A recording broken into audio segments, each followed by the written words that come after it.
Welcome to our channel MK classes यानी कि Mukesh sir classes. आज हम जनरल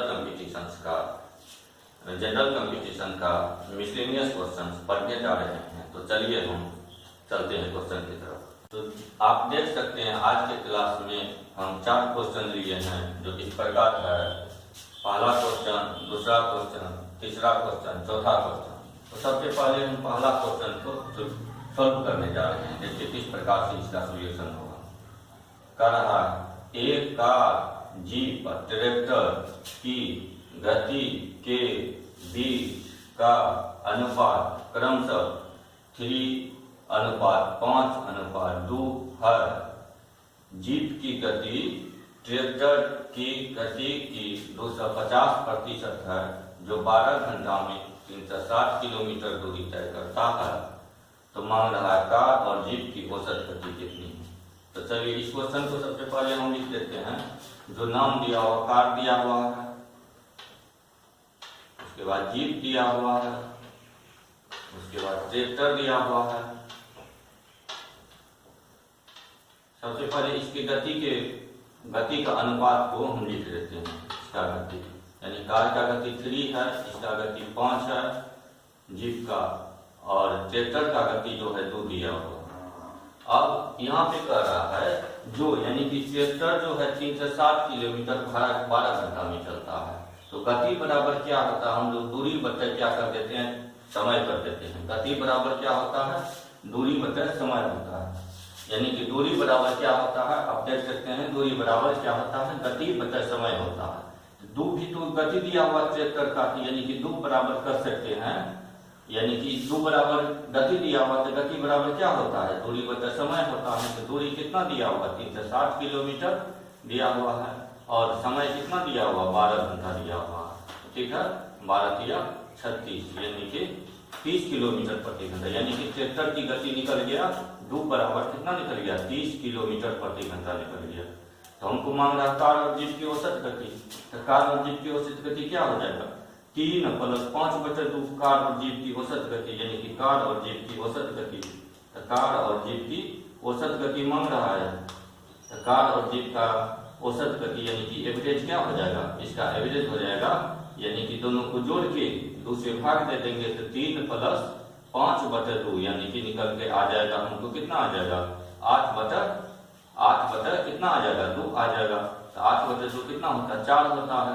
2 बराबर 30 किलोमीटर प्रति घंटा दिया हुआ है तो 4 निकालना है। तो 4 बराबर कितना हो जाएगा, 2 से गुना कर देंगे तो 2 गुना क्या हो जाएगा, 30 किलोमीटर प्रति घंटा हो जाएगा। यानी कि 60 किलोमीटर प्रति घंटा हो जाएगा, जो कि इक्वेशन आंसर यही है। यानी कि इसकी गति क्या हो जाएगा, यानी कि कार और जीप की औसत गति 60 किलोमीटर प्रति घंटा दिया हुआ।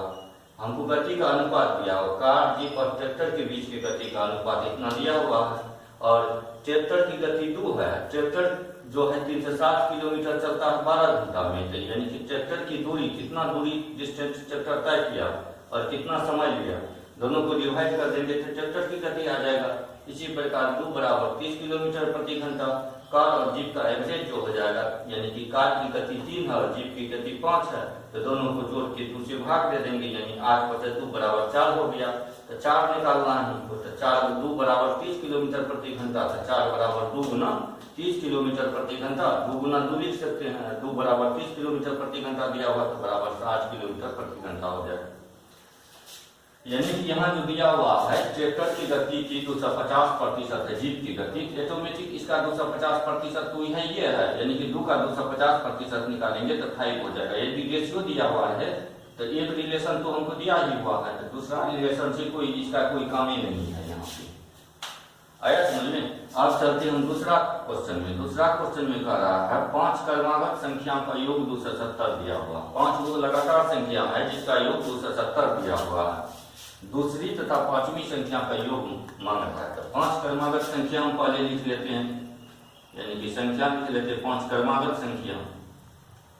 तो 5 क्रमागत संख्या, पहला संख्या 1 मान लेंगे, दूसरा संख्या 2 मान लेंगे, तीसरा संख्या 3 मान लेंगे, चौथा संख्या 4 मान लेंगे और 5वां संख्या 5 मान लेंगे। ठीक है, इसका संख्या का योग 270 दिया हुआ है। सबसे पहले क्या करेंगे, इस संख्या 5 क्रमागत संख्या का औसत निकाल लेंगे, एवरेज निकाल लेंगे। तो ए बराबर क्या हो जाएगा, 5 क्रमागत संख्या का औसत ए हो गया, ए बराबर 270। यदि क्रमागत संख्या दिया हुआ है तो उसका औसत होता है उतना संख्या से भाग दे, 270 बचा 5 से भाग दे देंगे, यानी कि कितना हो जाएगा, यानी कि 5 × 25 और 5 × 24 54 हो जाएगा। तो क्रमागत संख्या में बीच वाला संख्या ही औसत होता है, यानी लगातार संख्या दिया हुआ है या डिफरेंस समान रहे तो उसमें बीच वाला संख्या को हम लोग औसत मानते हैं। तो 54 हो गया इसका बीच में, यानी कि औसत 54 है तो 54 बीच में हो गया। और क्रमागत संख्या दिया हुआ है, इसके बाद वाला संख्या 55 हो जाएगा और इसके बाद वाला संख्या क्या हो जाएगा, 56 हो जाएगा। इससे पहले वाला संख्या 53 हो जाएगा, इससे पहले वाला संख्या क्या हो जाएगा, 52 हो जाएगा। तो मांग रहा है दूसरी और पांचवी संख्या का योग, इसमें दूसरी और पांचवी संख्या का योग मांग रहा है, तो दूसरा प्लस क्या कर देंगे, पांचवा कर देंगे, दोनों को जोड़ देंगे, यानी कि 53 और प्लस कितना हो जाएगा, 56 हो जाएगा, यानी कि 6 3 9 हो गया, 5 5 10 109 हो गया इसका आंसर। देखिए फिर तीसरा क्वेश्चन की तरफ हम चलते हैं। तीसरा क्वेश्चन में क्या दिया हुआ है, तीसरा क्वेश्चन में दिया हुआ है आप लोग को ABCDE 5 क्रमागत 5 निरंतर विषम संख्या है, ए तथा सी का योग 146 है, तो ई का मूल्य क्या होगा, यही मांग रहा है। ई क्वेश्चन को सबसे पहले 5 लगातार विषम संख्या दिया हुआ तो हम लिख देते हैं 5 लगातार विषम संख्या, यानी कि 5 विषम संख्या, ये विषम संख्या दिया हुआ है, विषम संख्या। तो 5 लगातार विषम संख्या ए दिया हुआ है, उसके बाद बी दिया हुआ है, उसके बाद सी दिया हुआ है, डी दिया हुआ है और लास्ट में क्या दिया हुआ है, ई दिया हुआ है। ए और सी का योग दिया हुआ है, ए और सी का योग दिया हुआ, ए और सी का औसत कितना हो जाएगा, एक ए तथा सी का सबसे पहले हम औसत निकाल लेंगे, सी का औसत, ए और सी का औसत बराबर क्या हो जाएगा, 146/2 हो जाएगा। योग दिया हुआ तो योग बटे कुल संख्या बराबर कितना हो गया, 73 हो गया, यानी कि 73 हो गया। ए और सी का औसत लगातार विषम संख्या है, डिफरेंस इसमें समान होगा, डिफरेंस समान होने पर क्या होगा, जो बीच वाला संख्या है वही उसका औसत होता है। तो ए और सी के बीच में क्या दिखाई दे रहा है, बी है, ए और सी के बीच में, तो बी 73 हो जाएगा। उसके बाद लगातार विषम संख्या है, तो 73 के बाद वाला विषम संख्या 75 हो जाएगा, उसके बाद वाला विषम संख्या 77 हो जाएगा, उसके बाद वाला विषम संख्या 79 हो जाएगा, इससे पहले वाला विषम संख्या क्या हो जाएगा, 71 हो जाएगा। तो कह रहा है ई का मूल्य क्या होगा, ई का मूल्य कितना निकल गया, ई का मूल्य बराबर यानी कि 79 निकल गया, आंसर हो गया, ई का मूल्य बराबर 79 हो गया, रिक्वायर्ड आंसर। इसमें क्या कर रहा है, 5 निरंतर विषम संख्या दिया हुआ है, ए और सी का औसत दिया हुआ है, तो ए और सी का योग दिया हुआ है, तो औसत निकालने के लिए क्या करेंगे, 2 संख्या है तो 2 से भाग देंगे, यानी कि 73 आ जाएगा। और लगातार विषम संख्या रहे, लगातार सम संख्या रहे, लगातार प्राकृत संख्या रहे या डिफरेंस समान होने पर क्या होता है, जो बीच में संख्या होता है वही उसका क्या होता है, औसत वही होता है, बीच वाला संख्या ही औसत होता है। यहाँ पे लगातार विषम संख्या दिया हुआ यानी कि डिफरेंस समान है, तो ए और सी का औसत 73 निकला, ए और सी के बीच में 73, ए और सी के बीच में बी दिया हुआ, इसका मतलब हुआ बी का मान 73 होगा। और लगातार विषम संख्या है, इसके बाद वाला विषम संख्या 75 हो जाएगा, इसके बाद वाला विषम संख्या कितना हो जाएगा, 77 हो जाएगा, इसके बाद वाला विषम संख्या कितना हो जाएगा, 79 हो जाएगा, 79 हो जाएगा। तो कह रहा है ई का मूल्य कितना होगा, ई का मूल्य हमको निकला 79 निकल गया, ए का मूल्य हमको कितना निकल गया, 79 निकल गया। उसके बाद देखते हैं अगला question, question number 4। Question number 4 कर रहा है, एक 2 अंकीय धनात्मक संख्या में इकाई का अंक जो है दहाई के अंक के वर्ग के बराबर है। मूल संख्या तथा इसके अंकों को परस्पर यदि हम बदल देते हैं तो इसका डिफरेंस जो आता है अंतर 54 है, तो मांग रहा है मूल संख्या का 40% क्या होगा। यानी कि क्वेश्चन में क्या कह रहा है, एक 2 अंक वाला संख्या है, 2 अंक वाला एक संख्या है, एक 2 अंक वाला संख्या है जिसका 2 अंकीय धनात्मक संख्या है, जिसका इकाई का अंक दहाई के अंक के वर्ग के बराबर है। यानी कि इकाई का अंक जो है दहाई का अंक जितना उसके वर्ग के बराबर है। मूल संख्या तथा उसके अंक को यदि हम उलट देते यानी कि पलट देंगे तो प्राप्त संख्या का अंतर कितना होता है, 54 आ रहा है। तो मांग रहा है इसमें मूल संख्या का 40% क्या होगा। तो 2 अंक वाला संख्या क्या होता है, 2 अंक वाला संख्या जो हम लिखते हैं 2 अंक होना चाहिए, एक x होना चाहिए, एक y होना चाहिए। इसको हम लोग बोलते हैं इकाई अंक, इसको बोलते हैं दहाई अंक। ऐसे होता है इकाई, दहाई, सैकड़ा, स्टेप से लास्ट से काउंटिंग किया जाता है। ये इकाई अंक होता है तो कह रहा है इकाई अंक दहाई अंक के स्क्वायर के बराबर है। यदि दहाई अंक को हम 1 मानेंगे तो इकाई अंक क्या होगा, 1 का स्क्वायर 1 ही होगा। यानी कि यदि इकाई अंक हम 2 मान लेंगे तो दहाई अंक क्या हो जाएगा, 2 का स्क्वायर 4 हो जाएगा। यदि इकाई अंक हम 3 मान लेंगे तो 3 का स्क्वायर कितना हो जाएगा, 93 हो जाएगा। यदि इकाई अंक हम 4 मान लेंगे यदि दहाई अंक हम 4 मान लेंगे, यदि दहाई अंक 1 मानेंगे तो 1 का स्क्वायर 1, इकाई अंक 1 हो जाएगा। यदि दहाई अंक 2 मान लेंगे, यदि दहाई अंक 2 मान लेंगे तो इकाई अंक क्या हो जाएगा, 2 का स्क्वायर 4 हो जाएगा। यदि इकाई अंक हम कितना मान लेंगे, 3 मान लेंगे, यदि हम दहाई अंक 3 मान लेंगे तो इकाई अंक कितना हो जाएगा, 3 का स्क्वायर मतलब 9 हो जाएगा। यदि हम दहाई अंक 4 मान लेंगे तो इकाई अंक क्या हो जाएगा, 4 का स्क्वायर 16, यानी इकाई अंक तो 16, यानी 3 अंक वाला संख्या हो रहा है। कह रहा है 2 अंकीय संख्या होना चाहिए और दोनों का डिफरेंस कितना होना चाहिए, यानी कि पलटने पर प्राप्त संख्या 11 को पलटेंगे तो 11 ही आएगा, दोनों को माइनस करेंगे तो 0 आ जाएगा, यानी कि 54 आना चाहिए।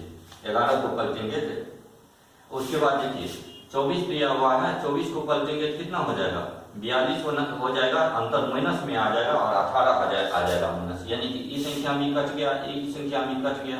तो ऐसा तो 3 को संख्या ही हो सकता है। इसका मतलब एक संख्या मात्र बचा 39 है, इसका मतलब 39 ही हो सकता है, 39 ही हो सकता है। 39 को देखते हैं, चेक कर लेते हैं। 39 को पलटेंगे तो कितना हो जाएगा, 93 हो जाएगा।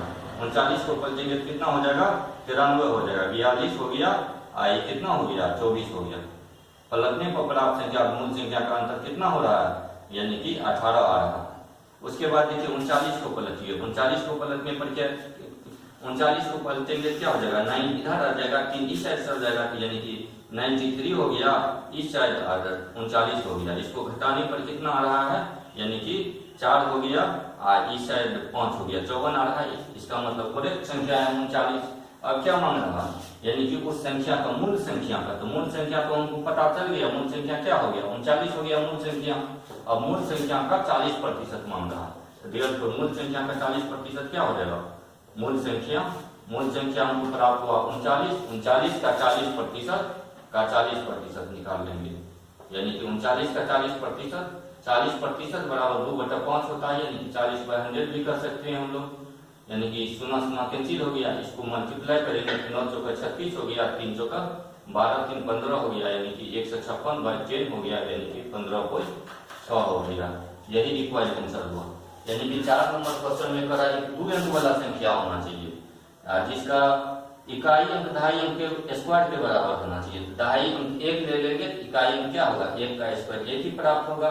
यदि हम दहाई अंक 2 ले लेंगे तो इकाई अंक क्या हो जाएगा, 2 का स्क्वायर कितना हो जाएगा, 4 हो जाएगा। यदि इकाई अंक हम 3 ले लेंगे तो दहाई अंक कितना हो जाएगा, 3 का स्क्वायर 9 हो जाएगा। यदि इकाई अंक हम 4 ले लेंगे, दहाई अंक 4 ले लेंगे, इकाई अंक 16 हो जाएगा, यानी कि 3 अंकों वाली संख्या प्राप्त हो रहा है। तो इसका मतलब होगा 3 अंकों वाली संख्या तो नहीं होना चाहिए, 2 अंकीय संख्या का रहा क्वेश्चन भी 2 अंकीय संख्या होना चाहिए।